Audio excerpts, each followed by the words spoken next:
Estás escuchando La vida oculta de la Virgen María, libro de revelaciones privadas de la beata Ana Catalina Emmerich. Capítulo 11. La matanza de los inocentes. Sobre la matanza de los inocentes por Herodes. Al estar Jesús más o menos en medio de su segundo año, un ángel apareció ante la Santísima Virgen en Heliópolis y le anunció la matanza de los niños por Herodes. José y ella estuvieron muy afligidos, y el niño Jesús lloró todo el día. He aquí lo que vi en esta ocasión. Al no haber regresado los 3 reyes a Jerusalén, los temores de Herodes se calmaron un poco porque tenía asuntos diversos de familia para ajustar. Pero estos se despertaron de nuevo cuando, después del retorno de la Sagrada Familia a Nazaret, 1000 rumores llegaron hasta él en lo tocante a las predicciones hechas por Simeón y por Ana en el momento de la presentación de Jesús en el templo. Él envió a soldados bajo diversos pretextos a diferentes lugares de los alrededores de Jerusalén, a Gilgal, a Belén y hasta a Hebrón, e hizo hacer un conteo de niños. Los soldados ocuparon estos lugares durante 9 meses. Herodes, durante este tiempo, estaba en Roma, y fue solo después de su regreso cuando los niños fueron degollados. Juan tenía entonces 2 años, y había sido escondido entre sus parientes durante un tiempo, antes de que Herodes les diera la orden a las madres de presentar delante de las autoridades a sus niños de edad de 2 años hacia abajo. Isabel, advertida por un ángel, huyó de nuevo al desierto con el pequeño San Juan. Jesús tenía entonces 1 año y medio y ya podía caminar. Los niños fueron degollados en 7 diferentes lugares. Prometieron a las madres dar regalos a causa de su fecundidad. Ellas llevaron a sus niños, a quienes habían vestido con su ropa más bella, a las casas donde se hallaban las autoridades. Los hombres eran previamente alejados de sus parejas y las madres separadas de sus niños. Estos fueron degollados por soldados en patios cerrados y sus cadáveres fueron arrojados en fosas. La hermana Emmerich contó su visión sobre la matanza de los inocentes el 8 de marzo de 1821. Por consiguiente, era el momento del año cuando se efectuó la huida a Egipto, donde puede suponerse que este acontecimiento tuvo lugar 1 año después. La monja mencionó varios acontecimientos sobre la familia de Herodes y diversos viajes, pero de manera muy poco inteligible. Mencionó claramente solo la estancia de Herodes en Roma. El escritor, que leía 15 años después de la historia de Herodes el Grande en el historiador Josefo, no encontró allí nada que indicara un viaje de Herodes en aquella época, y no pudo saber de dónde pudo venir este error. Tal vez ella quería decir: Antipater, hijo de Herodes, había estado en Roma y fue solo después de su regreso cuando se perpetró la matanza de los niños. Hoy, hacia mediodía, dice ella, vi a las madres con sus niños de 2 años y menos venir a Jerusalén de Hebrón, de Belén y de otro lugar donde Herodes había enviado soldados y dar órdenes en consecuencia por sus funcionarios. Se dirigían a la ciudad en diferentes grupos. Varias tenían 2 niños con ellas y habían subido sobre asnos. Todas fueron conducidas a un gran edificio y despacharon a los hombres que las acompañaban. Entraron alegremente porque creían que recibían obsequios por su fecundidad. El edificio estaba un poco aislado. No estaba lejos de aquel en el que fue más tarde la residencia de Pilatos.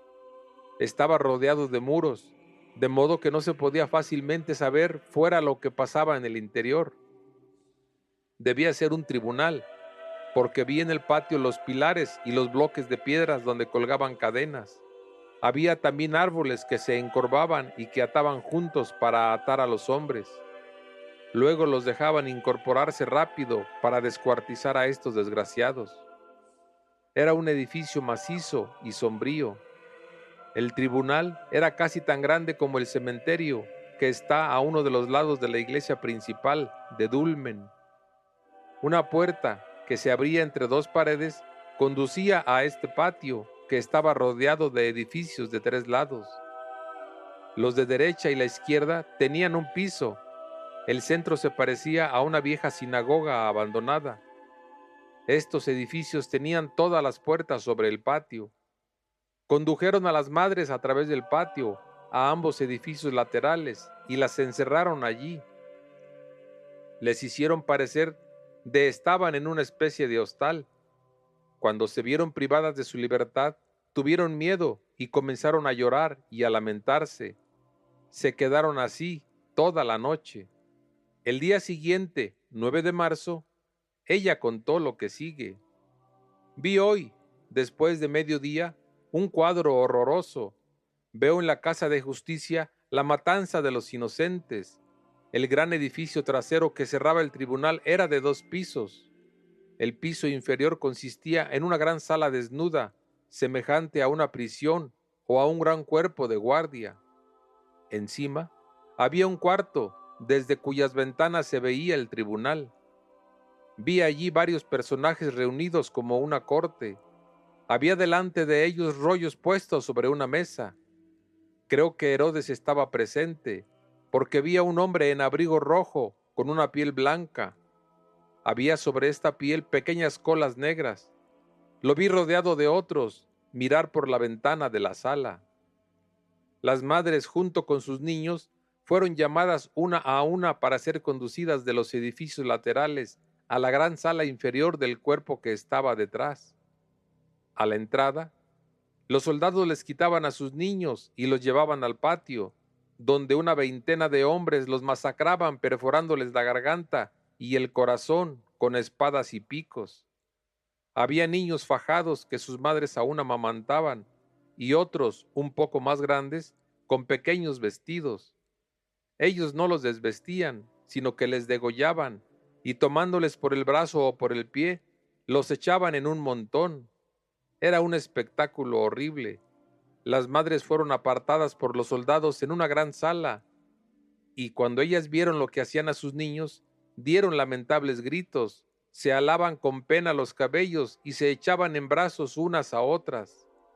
Al fin, estaban tan apretadas que apenas podían moverse. Creo que la matanza duró hasta la tarde. Todos los niños fueron echados juntos más tarde en un hoyo cavado en el patio. Su número me fue mostrado, pero no me acuerdo de eso bien. Creo que había 700, más una cifra donde se encontraban 7 o 17. Estuve aterrorizada ante esta visión. No sabía dónde esto se perpetraba. Creí que estaba aquí. Cuando me desperté, pude recuperarme poco a poco. Vi en la noche siguiente a las madres atadas con lazos y acompañadas entre ellas por los soldados. El lugar de la matanza de los niños en Jerusalén era el antiguo tribunal de las ejecuciones, situado en poca distancia del tribunal de Pilato.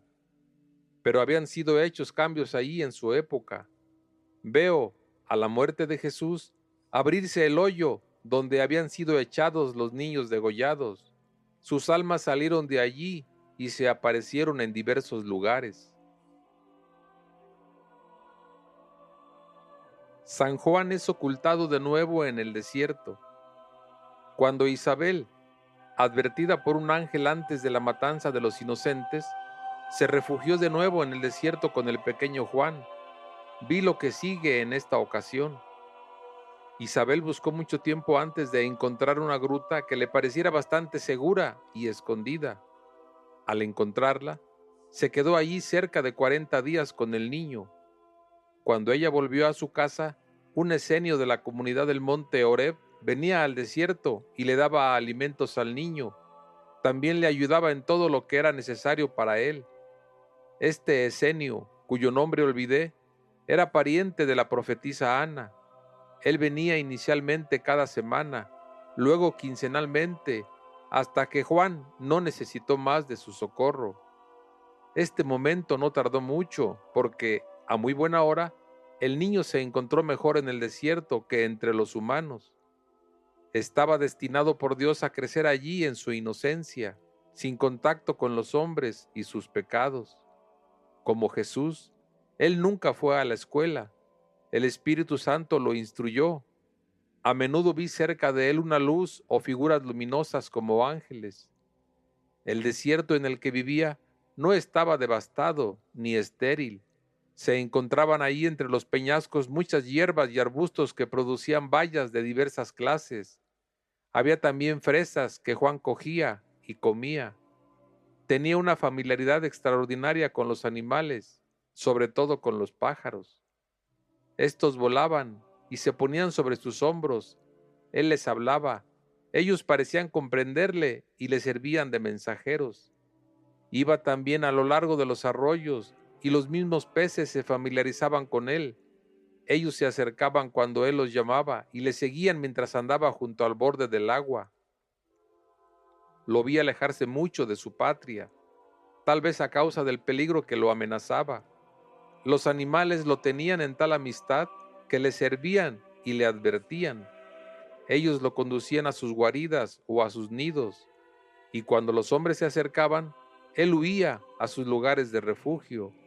Se alimentaba de frutos salvajes, de hierbas y de raíces.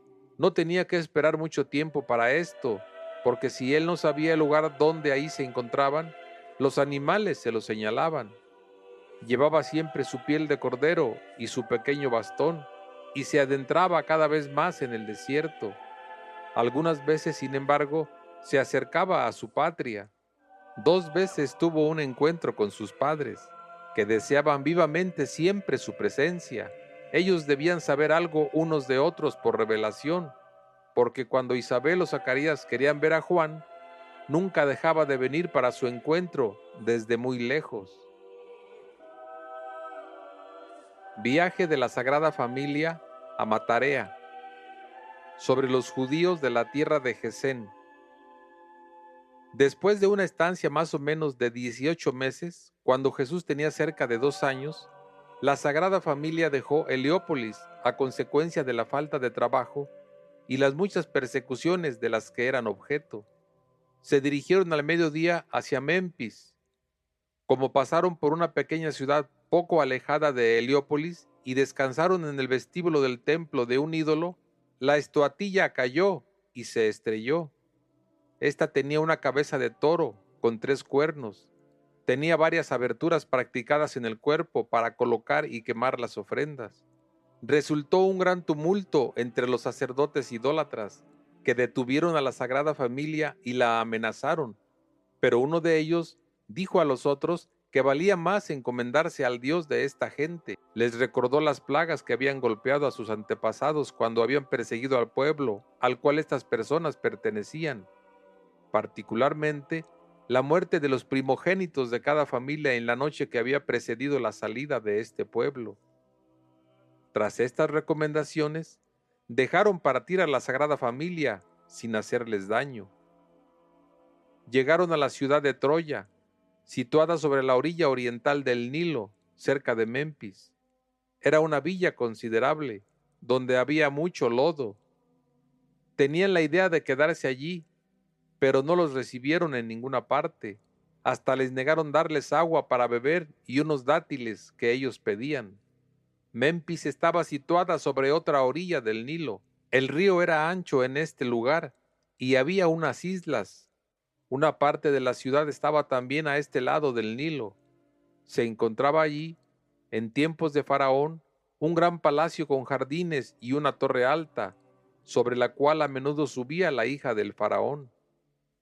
Vi también el lugar donde Moisés, niño, había sido encontrado entre grandes juncos. Memphis formaba como 3 ciudades a 2 lados del Nilo, y parecía que Babilonia, una ciudad colocada sobre la orilla oriental más baja del río, también hacía parte de esta.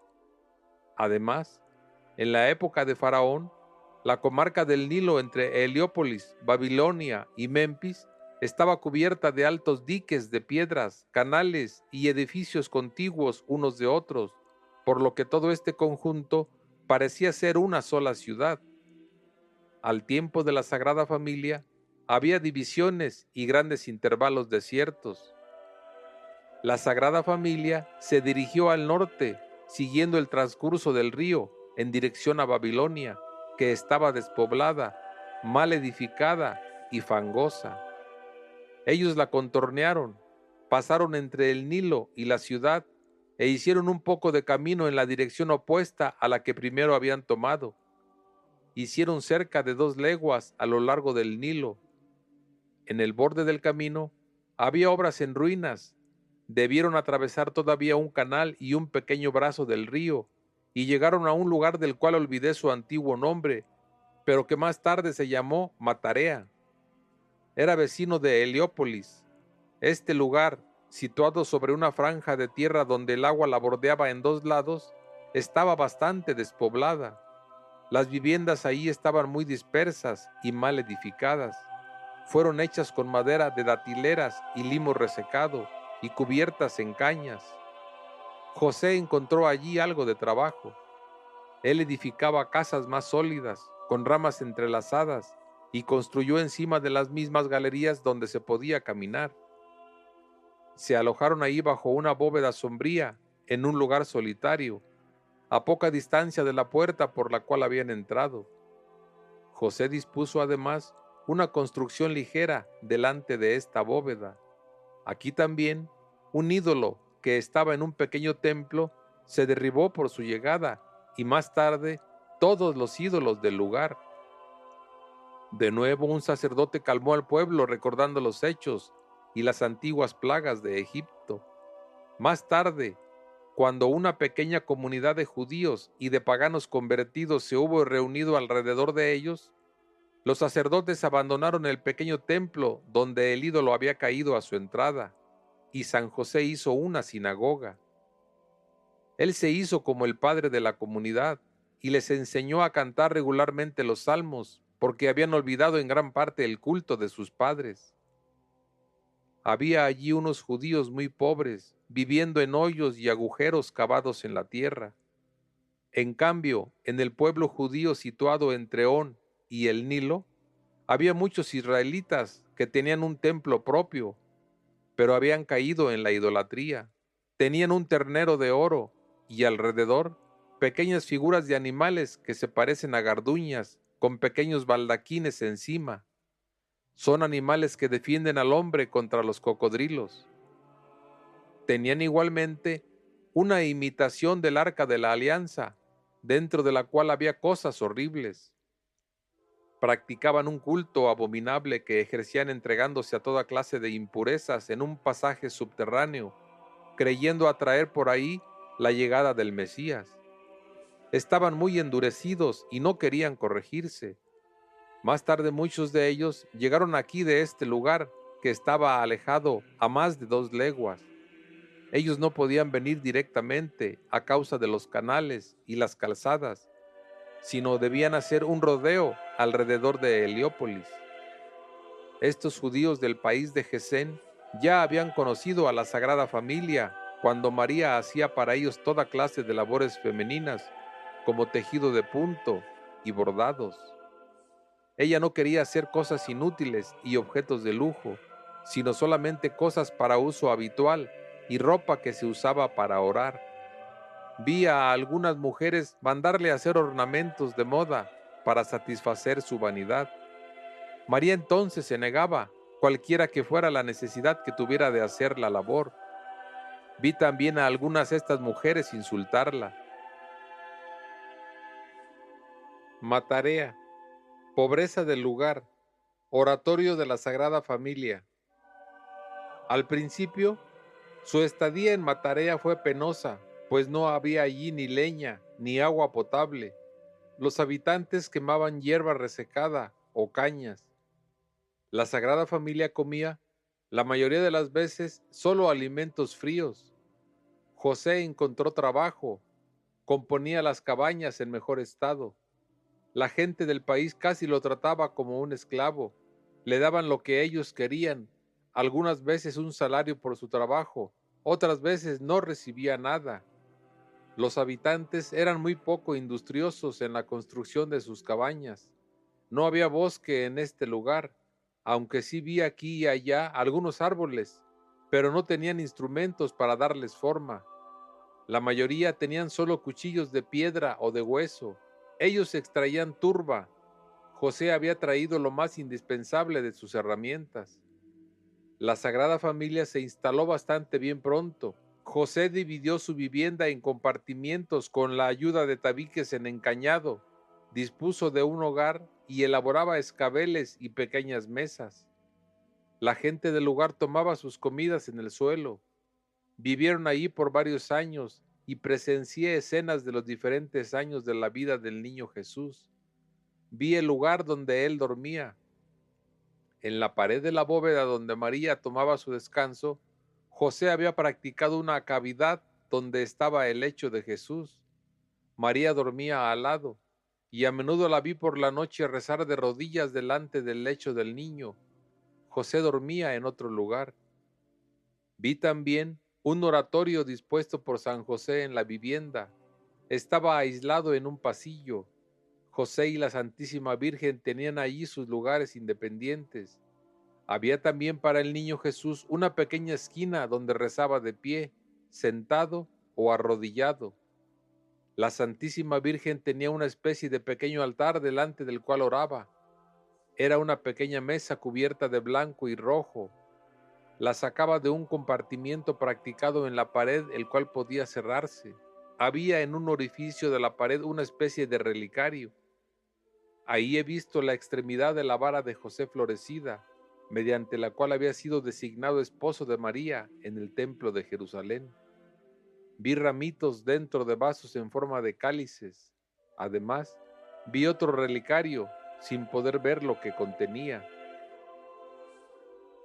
Isabel conduce por tercera vez al pequeño San Juan hacia el desierto. Durante la estancia de la Sagrada Familia en Egipto, el pequeño Juan había vuelto secretamente a Juta con sus padres, porque todavía lo veo llevado al desierto por Isabel cuando tenía 4 o 5 años. Zacarías no estaba presente cuando ellos dejaron la casa. Creo que él se había ido por anticipado para no ver la despedida, porque él quería a Juan más allá de toda expresión.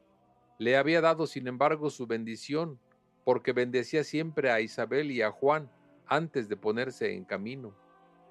El pequeño Juan tenía una piel de cordero que, partiendo del hombro izquierdo, le caía sobre el pecho y los riñones y se unía sobre el lado derecho. El niño no tenía otro traje, solo esta piel. Tenía cabellos morenos, más oscurecidos que los de Jesús, y aún tenía en la mano el pequeño palo blanco que había tomado con él dejando la casa, y con el cual le vi siempre aferrarse en el desierto. Lo vi así mientras que su madre le tenía por la mano. Era una mujer de edad, alta, de paso pronto, tenía una pequeña cabeza y rostro agradable. Juan a menudo corría delante de ella. Él tenía toda la ingenuidad de su edad, sin ser irreflexivo. Se dirigieron primero hacia el norte, teniendo un río a su derecha. Los vi luego atravesar un pequeño torrente. No había puente. Pasaron sobre una balsa formada de vigas que se encontraba allí. Isabel, que era una mujer muy decidida, la dirigía con la ayuda de una rama de árbol. Más allá de este río, se dirigieron hacia el oriente y entraron en una garganta de peñascos desnuda y árida por arriba, pero en el fondo estaba cubierta de matorrales con frutos salvajes y fresas que el niño cogía y comía de vez en cuando.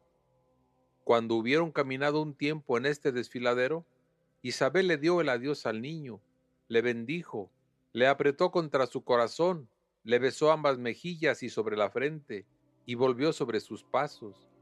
Muchas veces ella se volvió y lo miraba llorando. En cuanto a él, estaba sin inquietud y andaba con paso seguro, perdiéndose cada vez más en el desfiladero. Estuve muy enferma durante estas visiones, y Dios me hizo la gracia de asistir a todo lo que pasaba como si hubiera sido una niña. Creía que era una pequeña niña de la misma edad que Juan, y me inquietaba de verle alejarse tanto de su madre. Temía que él no pudiera reencontrar más la casa paterna, pero fui calmada por una voz que me dijo: «Debes estar sin inquietud. El niño sabe muy bien lo que hace. Me pareció que entraba en el desierto solo con él, como con un compañero de los juegos de mi infancia, y vi repetidas veces hasta donde llegaba. Juan mismo me contó varios detalles sobre su vida en el desierto. Por ejemplo, cómo se hacía allí violencia y mortificaba sus sentidos de todas formas, cómo se hacía cada vez más iluminado y cómo fue instruido de todo lo que le interesaba de manera extraordinaria. Todo esto no me sorprendía, porque ya en mi infancia, cuando guardaba a nuestra vaca, había vivido con San Juan en el desierto. A menudo cuando deseaba verlo, exclamaba en medio de los matorrales: «Pequeño San Juan, ven para encontrarme con tu bastón y tu piel sobre los hombros». El pequeño San Juan venía a mí con su listón y su piel de cordero. Jugábamos como niños. Él me contaba y me enseñaba toda clase de buenas cosas. No me asombraba de cómo él sabía tantas cosas de los animales y de las plantas del desierto, porque durante mi infancia, cuando estaba en los bosques, en los pastos y en los campos, cuando cogía espigas que arrancaba del césped o recogía hierbas, yo también estudiaba como un libro cada hoja, cada flor, todos los animales que pasaban. Todo lo que me rodeaba era para mí una fuente de enseñanza. Todas las formas, todos los colores y hasta la configuración de las hojas me llenaban de pensamientos tan profundos que a la gente a la cual se los participaba escuchaban con asombro, pero se reían la mayoría de las veces. Entonces, mejor acababa por acostumbrarme a guardar silencio sobre todo esto, porque pensaba, y creo todavía a menudo, que llega de allí tanto a todos los hombres y que aprendemos mejor que en alguna otra parte, solo en este alfabeto que Dios mismo escribió. Cuando en mis contemplaciones posteriores seguí de nuevo al pequeño San Juan en el desierto, vi, como lo había hecho anteriormente, todos sus pasos y sus acciones. Lo vi jugar con flores y animales. Los pájaros sobre todo trataban con familiaridad extraordinaria con él. Estos se posaban en su cabeza cuando él andaba u oraba de rodillas.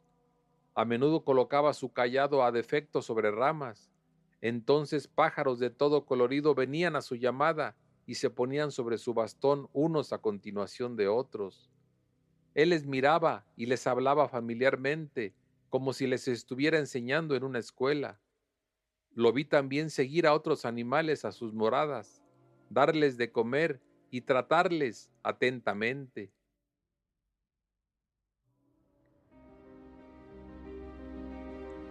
Gracias por habernos escuchado.